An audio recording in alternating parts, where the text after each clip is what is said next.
What's going on, guys? It's LadyB, and this week we're back with Beyond the TownHall, and we're going inside the mind of the master himself. We talk about the longevity of Clash, his career as it stands right now as an eSports player and a streamer, YouTuber, and caster. And we also talk about FairPlay in the game, so stay tuned and check out more as we dive in with iTzu. iTzu, thank you so much for joining us today. Thank you so much that you're having me on the show. I mean, you had a lot of great guests so far, so I have to, like, the level of expectations high. Well, I think it's just right at par there. You know, we've had your teammate Maxi, we've had Marinol, who is from iTzu and was named the best mobile gamer in Brazil. I don't know if they have German awards, but if they did, I think you. No. If they did, I think you would get it. I think they need to do something about that. We need some German esports awards, considering in Germany, mobile gaming and gaming in general is such a big venue, isn't it? Well, it's like the audience is big, but nothing else. Like, I feel like esports in Germany in general isn't too crazy considering the support overall. Mm-hmm. But the views, like whenever you watch any streams or videos, the view amount is crazy. Like the community overall is really big. Yeah, absolutely. Especially for Clash of Clans, we're seeing a lot of top German streamers in the Clash of Clans charts for Twitch, even for YouTube. So it says a lot. It's a huge impact. The viewership is definitely there. So how did you get into mobile gaming? Tell us a little bit about your path and your career. How long have you been playing and what really got you into it in Clash of Clans? I mean, I was always into gaming, but the first mobile game which I started playing wasn't actually Clash of Clans, but was pretty similar because it was a strategy game as well. But how I got into Clash of Clans was actually due to my classmates back in school, because it was like a battle going on in between of the different classes, like which clan or which class could get the best clan. I was like, back then the mindset was like, okay, you have a town of 5, I have a town of 3, you're better than I am. So that was always kind of funny. So you always were trying to rush the town levels as fast as possible. So yeah, that's how I joined Clash of Clans, the super casual way. So it was like a schoolyard battle there. Yeah, and at some point it got boring because like everyone was rushed and no one really could do anything. But yeah, with my classmates, I stopped playing as well. But then actually one of my friends who lived really close by asked me whether I can donate him a couple of CC troops, because like I still had the game on my phone, but I was not playing it. He asked whether I could donate a couple of CC troops, and yeah, I donated the CC troops and never stopped playing after that again. So it was him who brought me back. Wow! And do your classmates know that you're one of the top players in Clash of Clans and one of the biggest content creators? I mean, it's now long time ago that I was in school, so I don't really think so. A couple of them, like my old friends, obviously know. But yeah, I mean, most of them said like it was expected anyway. I was like the guy who was looking at his phone during class, and nothing you guys should do, obviously. But I mean, so it has to be done. You were paying more attention to Clash of Clans than you were in school, but I think it paid off for you.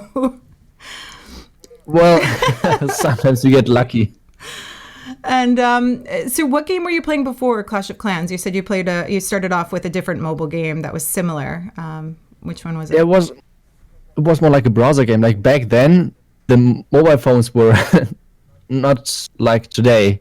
So what I was playing was O-Game. I don't know if you know that, but it's like a browser game where you build up a system of planets and you can build up fleets, like different ships. Oh, wow. And then you have to battle each other, and yeah, it was kind of fun. That's pretty cool. And it was a strategy game as well.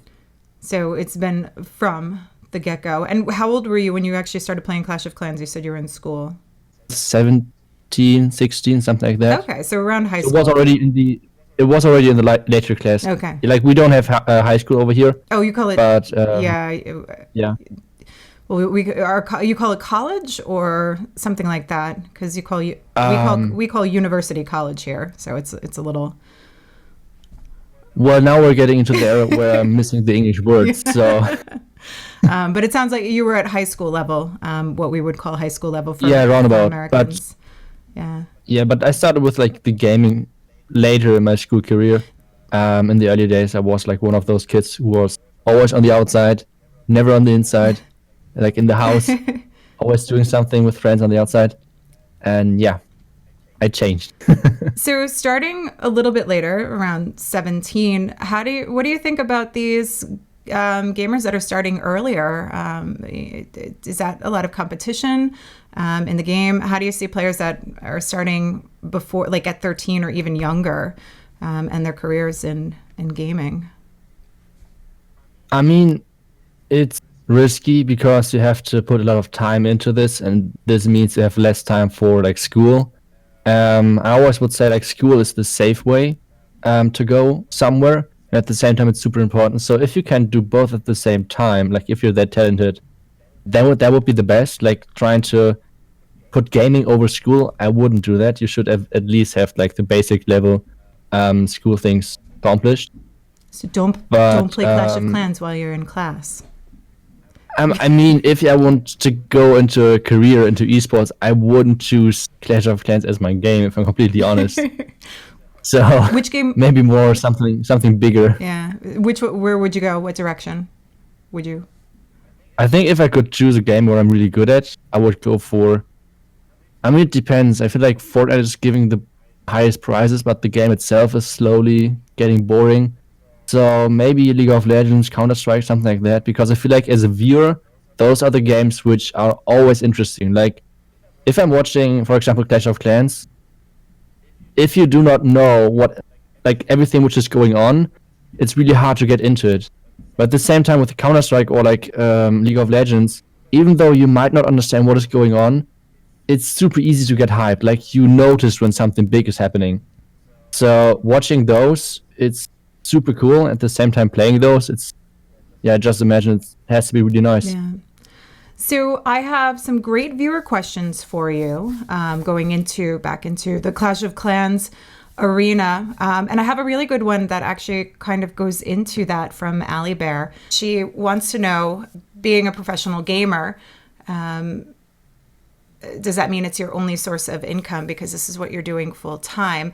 And we're moving towards a time where it will be enough as a gamer or content creator, but from a Clash perspective, is that sustainable? For me, the income which I get due to the like esports activities, like it's not too much. Like the big issue we have at the moment is that so far Supercell is not pushing really the esports scene, which means yes, obviously they're like giving everyone a stage, but at the same time they're not giving the stage to the organizations, which means, for example, like a pro league, where every organization has like guaranteed stage time, which means they could actually invest because they know that their brand is going to be out there.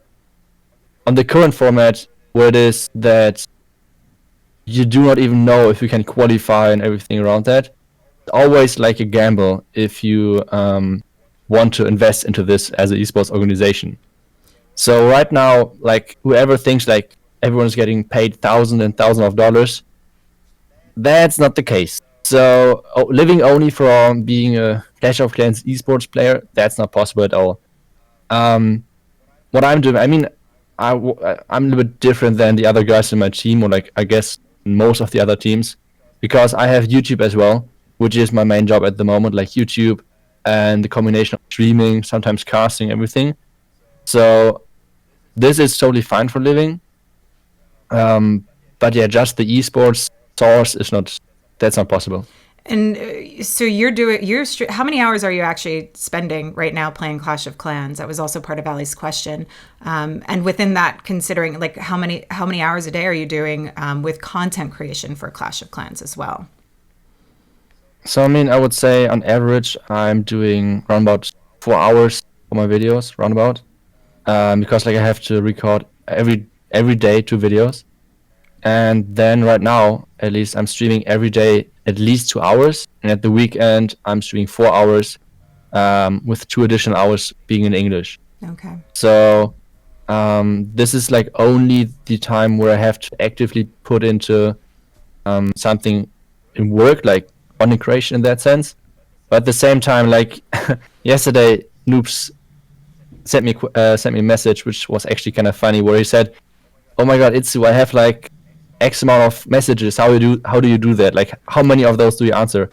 And I normally try to answer like 99% of the questions, except if they are like troll or whatever. But normally I try to always answer the questions, which is costing so much time. And I think whoever is in a situation which is close to this knows how many like DMs you're getting on Discord, on like how many emails you're getting, etc. So this overall, like every single day, I would say at least 2 hours combined.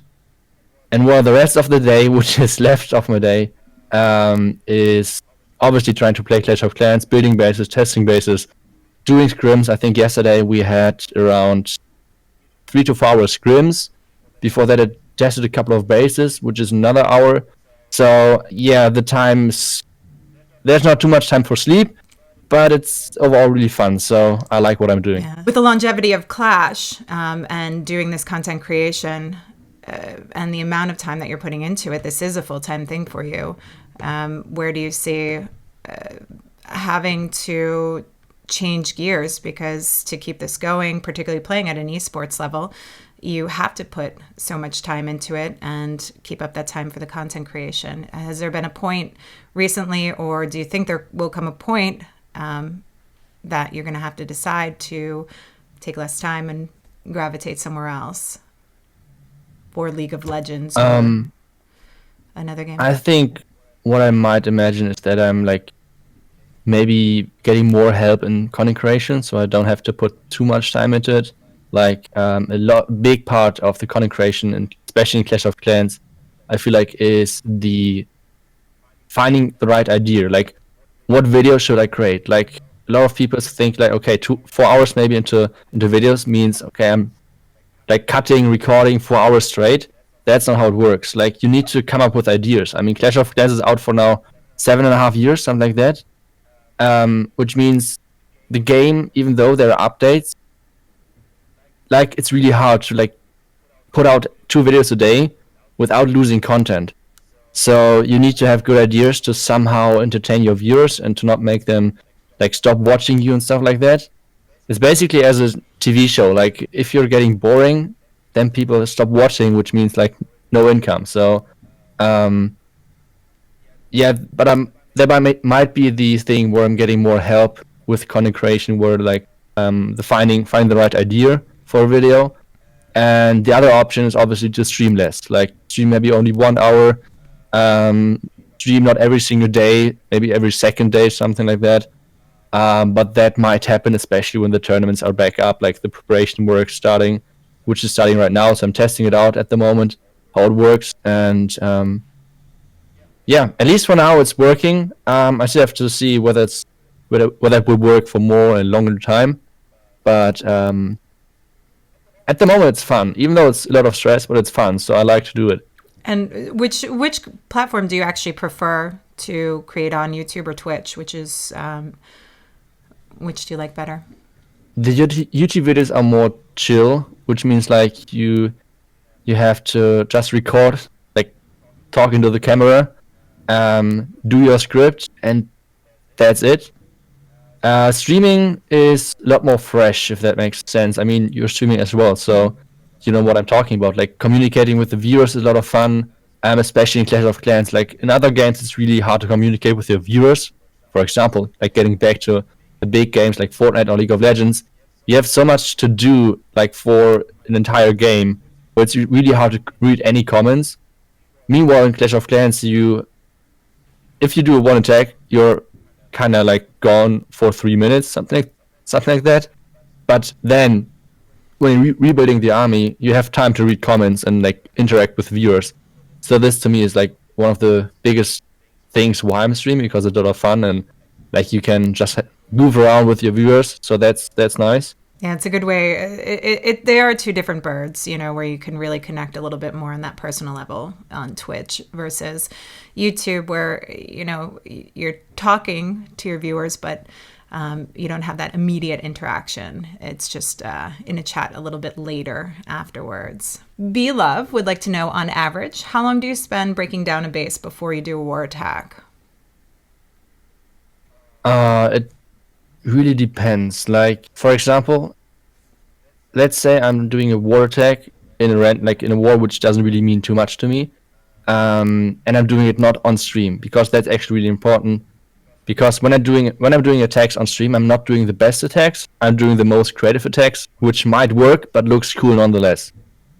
When I'm attacking in a war which I don't like too much, just like to want to get the attack in, then I'm planning maybe, I don't know, like in a legend attack, 30 seconds to maybe, if it's really high, 1 to 5 minutes. Like, it's really, really not too long. I normally just use the arm which I have standing and just force it on the base. But if it's like for a stream, like I said, I think it's around 5 minutes to 30 minutes roundabout, so it's way longer. And that's going to depend on the creativity level of it, or... Yeah, like, I mean, for example, Queen Charge Miners. Everyone saw that strategy. But if you can come up with like a Royal Champion Charge, something else for a stream attack, even though if it fails, people will love it because it's creative, it's different. So I think that's the big difference in between of doing attacks for myself or doing attacks for the stream to entertain. And then when it comes to playing competitively, when you're on the big stage, when you're in Poland or you're in Hamburg, you don't have too much time to do planning. So how much time on average do you have breaking down those bases in general? I mean, the times always change. For the World Championship, I mean, that was like the biggest tournament in the past where we played in. So for the World Championship, we had around, try to remember whether it was 1 or 2 hours. I think we had 2 hours of breaking down 5 bases. Yeah, and then... Yeah, I think it should be 2 hours. But and that's with money obviously on the line. taking the entire time, like trying to tweak every single thing. Like, okay, is the Barbarian King really needed over there? Should we maybe add a Baby Dragon instead and you can use it somewhere else? Or how is the king actually pathing? Could there be a Tesla? What do we do if there's a Tesla? What is the plan B? What is the plan C? And what is maybe even plan D? So it's like planning ahead and what might happen. Most of the times the plans itself, like the first idea, isn't too bad, but obviously you try to, like, in the high competitive wars, there's so many mind games with traps and Tesla, etc. They have to be really quick. So you have always like a next plan if something is going wrong. And those plans are getting planned as well. So it's not doing one plan. And like I said, we're using every single minute which we can get in those competitive wars, or like the most of the players. I have here from Maurice. I think this is something people ask you a lot, and you've probably said in your stream. You probably say it almost every day, but it doesn't mean that everybody gets to hear it. He wants to know where your name comes from. iTzu isn't really a common name. Yeah, so when I played a couple of role games, when I started playing on PC, I like the name It's Me a lot. Like, I don't know, I just like how it sounds. And whenever I started a new game, It's Me, like it's a super popular name, so it was already taken. And well, then I thought, like, okay, what is similar? Like, I like the sound, so let's make It's You. But at some point, this got more and more popular as well, which means it got already taken as well. So I thought, okay, let's come up with something else. And at that point, because it was really early, all of the cool kids tried to like shorten the U into just one letter. So I was one of those semi-cool kids who tried this as well. So I got converted from It's You into just it's and the one letter. Yeah. So, but that's the story behind the name. Yeah. And now so many funny variations, including the one that I coined that I don't think you like is Itsy Bitsy. Itsy is classic. I mean, No, but yeah, I mean, I don't like the like iTzu 1, iTzu 2, iTzu 3, it's 4. So I just tried to come with something else. That was the creative mastermind which I came up with. I like that. I think it's good to have fun with these types of things. And speaking of fun, do you take yourself, do you think you take yourself too seriously, or do you really try to enjoy the game and have fun with things? I think I would like to always have fun in that sense. But if I'm honest, I think a lot of times I would just try hard and try to do my best. Especially because like I have a reputation as being pretty good. So if I'm failing somewhere, like I will get so many messages. Yeah, you suck. You suck. You, I don't know. Like, what did you do? And you can't play the game. So Well, yeah, it's like I would like to not get this into my head, but at the same time, it happens. So this is why I'm trying to have fun and at the same time try harding a little bit. Noobs Bliss from, I guess, Noobs' clan. Would like to Oh, know, how do you manage so many 99% attacks? What's the secret? I mean, I already suggested that having actually 99 is more skillful than the triple without like force quitting the game because it's actually pretty hard. The Reddit forums actually did a 99% war, and they were giving away gems for it. It is really difficult to do if you try. Yes, it is. Thank you, thank you. I mean, it should be the 4-star attack, right? I feel like it should be way more, like it should be rated way more than 3 stars. But no, like if I'm getting the 99, the good thing is that I'm kind of making jokes about that on my own. Like I have a time fail counter as a command on my Twitch channel, for example, and stuff like that. So I try to make fun about that and try to put it into a funny way. And with that, it feels like not as frustrating anymore for me if I get a 99, because well, it's funny for everyone who's watching. So I don't mind it too bad. If I get it in a tournament, it would not be the greatest experience. But I mean, as long as it's only a legend and a couple of war attacks, it's not too bad. It's kind of funny to see, I guess. And speaking of having that happen in tournaments, here's another tough question that I have to try and it's from Juan, formerly from Nova. And he wanted to, he had a question about your hit rate in Hamburg and how that pressure hits you in not necessarily being able to perform how you want to on stage. And at some point when that happens to you, do you consider in your mind to stop playing as a professional player and maybe more devote your time to being a caster? How do you handle that pressure of not being able to perform at the level that you want? And does it change your mind on things at any point? Do you ever question what you're doing? Well, overall, I try to keep powering through, but at the same time, I think I'm one of my own biggest critics or like haters at that point. I always try to perform, but especially for Hamburg, I think there were a couple of things which came together for me. First off, the preparation going into it, how I did that. Like I was like, I don't need any legend attacks. Like I would just skip that.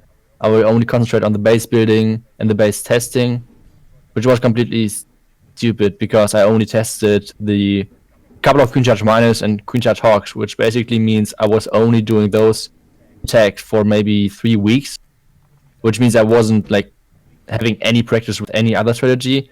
And I tested most of our bases really early, which means like in front of like right before the tournament started, I did no attacks. Like I said, I was too arrogant to do the legend attacks, which I should have done, and just completely miscall by myself. So that was the first thing, and the second thing, I always went into tournaments like pressure, that's fine, not for me.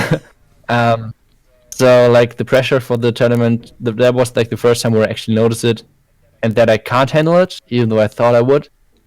So yeah, going back to Hamburg was like actually just me being too arrogant about myself, thinking I'm way better than I am, and yeah, that on different couple of levels, not only as a player but as a person as well, I guess. So that was super frustrating. And yes, I thought about like stepping back as a player or like concentrating more on content creation.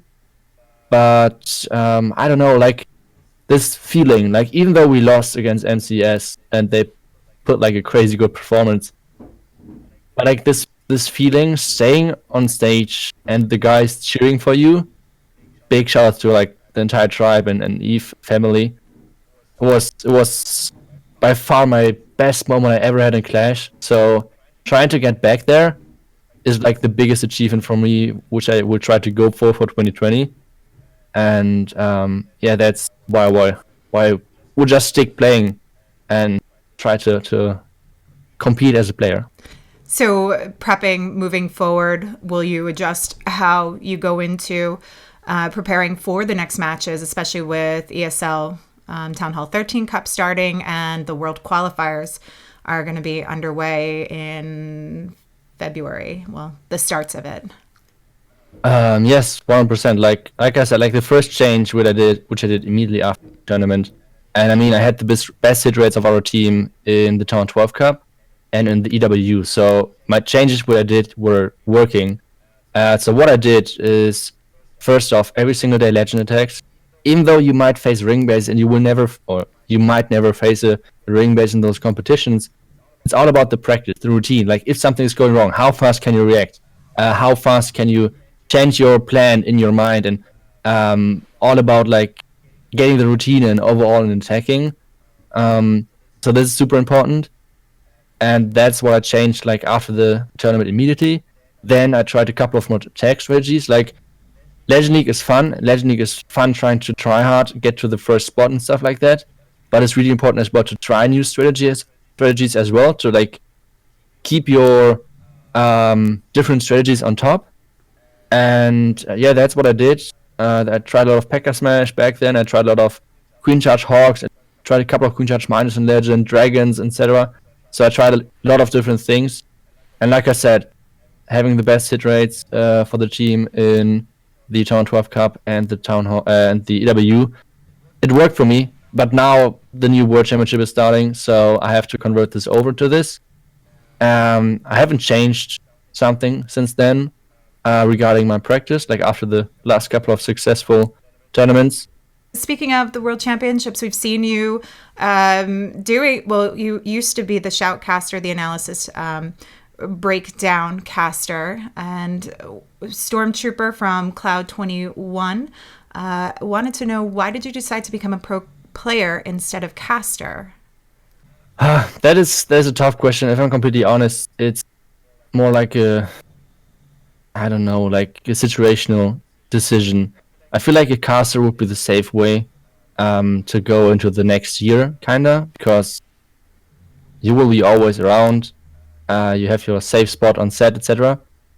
At the same time, like whoever played Clash of Clans on a competitive level, and you have this exciting feeling before you go into war. You're nervous, you're like super pumped, and especially after your attack, if you did a successful attack, like this feeling, doing it live on stream.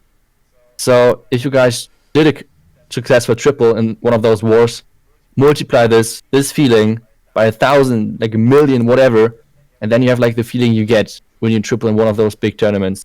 So this is the reason why I will still be a player, because this is just like the best feeling. So yeah, that was the decision why I went not into the casting, and I stick around to be a player. Let's get to base building. Shashir Karanth asks, how do you bait a queen charge while base building? Do you have any videos that actually explain that I can link in, or do you have quick advice on the best way of trying to bait that?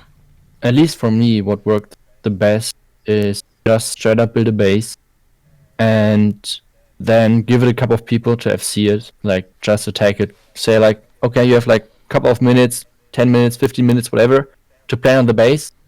then you're attacking it, and then let's see what happened. And if you do this like to 5, maybe 10 people, then you see, okay, maybe out of those 10 people, 8 guys attacked with a Warden Walk at a certain spot. Which means, okay, this looks pretty good. Like, people think this might be a good entry. And then you try to tweak that entry. But what we did wrong, for example, for the World Championship, what we did, we just placed a king in front of the Fern Tower so the Warden charges don't work anymore. But what you should do is you should just, like, put a couple of black mines over there. Maybe make the Warden run into a Tesla farm on the outside of the base. Like, no one would expect that, maybe. So stuff like that, and this is how I would say you're baiting certain entries. Do not try to force it. Like, do not try to build a base where you say, okay, this entry is baited. You should try to build a base and then decide, okay, people might go into this certain entry kind of likely. So I think that's more how it works. And like I said, you should not to overforce it, especially because if you try to like make sure, okay, everyone is going to this entry, most likely other entries will be super weak. So trying to build a solid base and then having a couple of tweaks might be the better approach to this. What are you finding the hardest attacks to bait against or build against? I don't know. I feel like it's really hard to bait dragons. Because, like, for example, the main strategies like Yetis or miners can pretty easily bait miners with like putting ground skeletons on the way of the miners. Like, that's not too hard. Or like spring traps. For example, I did that versus Lando Gaming and had a 52% 2-star defense. Nice. Putting all of this, like, the miners into the first 2 layers, right into all of my spring traps in the base. If he would have came from the other side, it would have been basically the overkill ever, like the biggest one. So if you're baiting a little bit more, you have to commit at that. And like I said, for dragons, it's really hard to bait because air skeletons are not as successful against them. Seeking air mines, well, you always send a couple of loons in front of them, and then you could like basically whenever activate the Warden ability to make the dragons unkillable for like a couple of ages. So yeah, I feel like dragons might be the hardest at the moment. And what do you think is the most OP, or what are the most OP attacks right now? And when you're doing them, what are you focusing on with those hits in particular? I feel like the strongest hits are most like the most dominant hits overall versus most of the bases are kind of the Yetis versions of like Yeti Smash with bowlers, with P.E.K.K.A. Most of that is working. And as well the miners, just miner with hawks, something like that. It's working really well. But I feel like at the same time, bases have not really adapted yet. I think we will see the best indicator on how the balance is in the Town 13 Cup, because everyone is saving their bases for that tournament. And yeah, I think that might be the best moment to see how the balance actually is. And one thing as well, which is super important, like, just think about how well those bases are upgraded. I mean, I jammed a lot. I maxed out my base yesterday, which means like basically everything, like every single trap, everything. And just thinking about, like, for example, one cannon not maxed means Royal Champion can just one-hit it. One Seeking Airmine not maxed means in a P.E.K.K.A. smash or like a Yeti smash, whatever, that this Seeking Airmine won't kill a healer. And so on. So I could keep going, which means most of the players have not maxed bases, which is a huge thing. So I think as soon as players actually have maxed bases, the hit rates will drop. And even though a couple of strats look kind of strong, I feel like those strategies get countered and more countered, kind of like the Lalo in Town 12. So I feel like a lot of people are overreacting at the moment. But maybe I'm wrong. Maybe I'm totally wrong with this, but this is my take on the balance right now. I think it's a lot too, because, you know, I do think you're right, because we're not seeing fully maxed bases, but some of the things, like, you know, where you see a queen go the wrong direction with a particular attack, like the Yeti smashes or the hybrids, and it still will either triple or get super close to tripling despite having so much go wrong. And I think that's where people see something a little broken in the game. But I think you're right that we need to be more patient to see fully maxed out bases, maxed out walls, things that are going to be harder to power through or push through. Wasn't that always the problem with like the troop and healer compositions? Like a lot of things can go wrong and you can still triple. I think that was always the big difference in between of P.E.K.K.A Smash and like a Queen Charge Lalo, for example. Yeah. So yes, I agree. If something is broken, then it's the interaction of healers on troops. And going back to bases, again, if you have... That previous question was from Brad Shadow Puppet. He also wanted to know, what do you look for when you start building a base? What's kind of the main focus, or what do you how do you start? What's that initial setup? I think most of the time, especially for me, like I'm not too creative at the moment, if I'm completely honest, which means I normally try to look at old bases and say, okay, like this infantory compartment looks pretty cool. That could work. And then maybe of another base, that town compartment looks really good as well. Then I'm connecting maybe those two, and then I'm trying to like start building around those. So this is how I normally start at the moment. Like you do not have to like start an entirely original base every single time. Like sometimes you need to like just connect a couple of things of old bases, and this is already fine, because especially in those formats right now with only one attack, even if you attack the same base, let's say like you know how to triple this one ring base every single time, and then someone else is using that ring base but completely messed up the traps, like completely randomly put out the traps, which means you might still not triple because only the traps changed. So if you're putting too much effort into like trying to build every single time a completely new base, that might be a little bit wasted work sometimes. So this is how I feel at the moment about this, with looking back, how we try harder to always get fresh bases, and then in the end lost a couple of times to clans which just reused a couple of bases, and we couldn't triple even though we knew the bases, but we didn't use the traps, which in the end like cost us. Yeah, and that's probably one of the easiest ways to kind of bait someone is by switching up things like traps if it is a known base, and trying to defend against the way people would go about it. Do you, speaking of kind of recycling bases, when you did the transition from TownHall 12 to 13, did you recycle some of those bases and just build up from them? Was that kind of a quick way for you, especially because a lot of the strategies remain the same, moving up in levels? We are seeing a lot of the same strategies in TownHall 13 that we see in 12, 11, 10. Was that a way for you, for Tribe and you to start getting some bases going? Well, for Tribe, we were always using most, like 99% using fresh bases.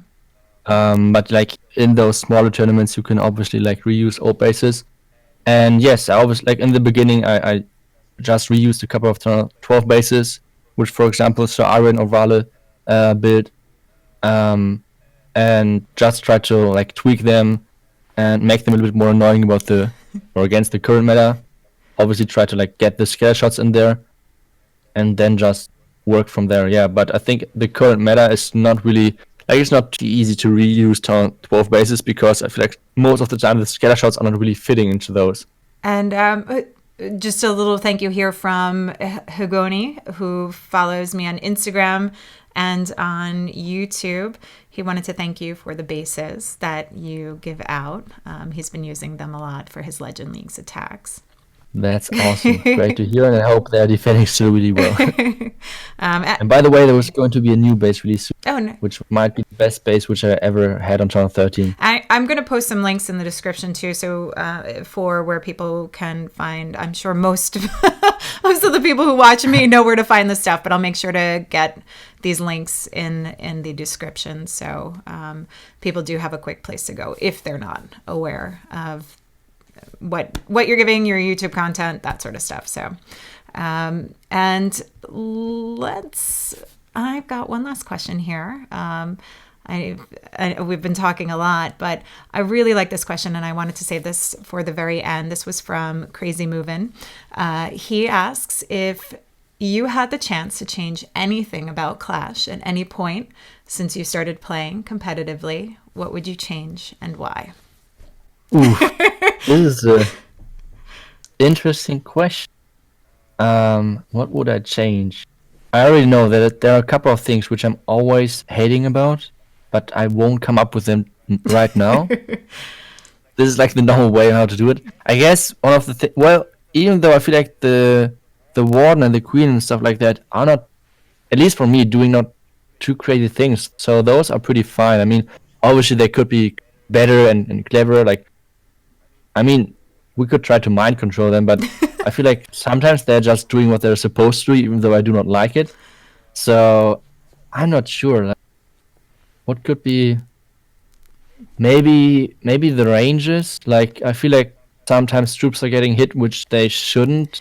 Like for example, on a queen charge, the range which is getting highlighted isn't really hitting my healers, but my healers are getting hit, and that's a little bit strange. Yeah, I've Like, seen that a few times. Screenshots from people that that radius of like the Inferno Tower just kind of latches on the multi Infernos right onto the healers where it really shouldn't. Do you think that's a matter of something we don't know about within the radius, something that's not known to us necessarily, or just a... I don't know, maybe something's just getting displayed wrong, or maybe the range is working strangely. I don't know. Maybe it's something connected to the tiles, how they work. But I came up with something which I would like to change, even though it's not like too realistic. But if I would dream, I would like to have Clash of Clans that you can't cheat, because this is so freaking annoying. Like whenever you see someone successful or you see someone is doing a great attack, it's like, yeah, this guy needs to cheat. Yeah. So this would be something which I would like to like just not, like when I see a good play, I would like believe that this was actually good play and not someone who is abusing a system or cheating in other, like any other way. That would be probably my biggest dream. Um, and like you could go deeper, obviously. Like for example, win trading overall, having lower town levels in the highest league, like in the Clan War League, for example, which makes basically the Clan War League more based on luck than skill, or like at least a combination of those two, where it should be only skill maybe. And then stuff like where people are going into other clans to copy bases and stuff like this. So just have a fair game. That would be my biggest wish, even though I know it's not realistic. Like most likely won't happen. So yeah, it's kind of like more like a dream. Well, it's nice to see. I know I think it's pretty public now. A few bans have gone across the board with some of the top players that in the Legends League in the standings for that were doing some shady stuff. There's a few different, because there's win trading, and then what we've recently found out is not recently, but that was more exposed, was the ghosting. Does that feel like a victory for you to see players being banned for those actions? Does it give you a little more hope that that might come closer down the line? I think Supercell did not ban for abusing the ghost bug, to be honest. I feel like they never did any bans if someone abused the glitch. Like trying to remember back to like, I think it was Valkyries, where you can somehow make a full army of Valkyries for like a couple of resources or stuff like this. So glitches like this, if you use those, you won't get banned, or even for ghosting. I don't think that someone's got banned due to ghosting. I think it's more like, I guess the bans so far were more about like either account sharing or any other third party things. So this is my guess. I mean, it's completely guess. I don't know anything about that. And one thing which is nice as well, that Darien as well announced after the bans, that this is just the start, which means let's see how many accounts are left after they're finished. So does it give you hope? Are your fingers crossed? It gives me hope, but at the same time, I'm like, I live in this world, which means I believe what is true, and I don't see that it's like I said, the game will be fair on every single level. That I don't think that is going to happen. So it's a nice step, It gives me hope, yes. At the same time, I know that it won't be, and like, you know what I mean. Yeah. And I think it's really difficult anyway, regardless, because we're going to see people finding ways to cheat the system. So it's almost a never-ending epidemic, but fingers crossed for those steps moving forward to try and push it along. So I think that's about it for the questions that I have. I don't know if there's anything that you can, just in parting words, give to viewers that are looking to progress themselves in the game, whether it be competitively or as a content creator, because you do have a lot of success in both fronts, which makes you just stand out from so many other players. Yeah, so like as a player, the first thing you should do, find a group or a clan where you actually enjoy playing the game. The next thing you should do is maybe watch a content creator. There are a lot of good content creators out there. Try to watch them, try to learn from them, and try to get the things which you can see on another level with your group of players. Like, do it in friendly challenges, try to improve those things, try to learn those things, try to create new strategies, try to be creative overall. That would be like the biggest advice for getting better at the game itself, or like try and push more into that direction. And I think for the content creation, try to have fun first, and don't try to look at the numbers, because that's what I did in the beginning, and it's not helping you, because Clash of Clans, even though it might be a big game, not too many guys are on YouTube, which means the numbers might be low in the beginning. If you like what you're doing, keep doing it, and then you will see maybe at some point success. So don't do it because of the money, or you just want to have crazy numbers. Do it for the love. And I think that has been one of the biggest parts of your success, is how much you love this game. And we really see that in your dedication now on Twitch as well, to bring Clash of Clans not only just to German speakers, but to English speakers as well, which I think is amazing, and I'm very excited. So if you guys want to catch iTzu live and talk to him live on his streams, make sure to tune into him on Twitch. What days are you doing this in English and German? At the moment, I'm streaming every single day, always from 8 to 10 in German, always 8 to 10 p.m. CET. And at Friday, Saturday, and Sunday, like 3 weekend days more or less, I'm streaming in English as well, right before that, which means like from 6 to 8 p.m. CET. And yeah, so it's like always 2 hours English, then straight up 2 hours more in German. And thank you again, iTzu, for joining us. We will catch up with you again soon in the months to come with all of the World Championship qualifiers. But first, we've got the weekend coming up, and hopefully we're going to see Tribe Gaming make a big push in the ESL TownHall 13 Cup. So thank you, iTzu. I'll catch up with you again soon. Thank you for having me on the show. Thank you.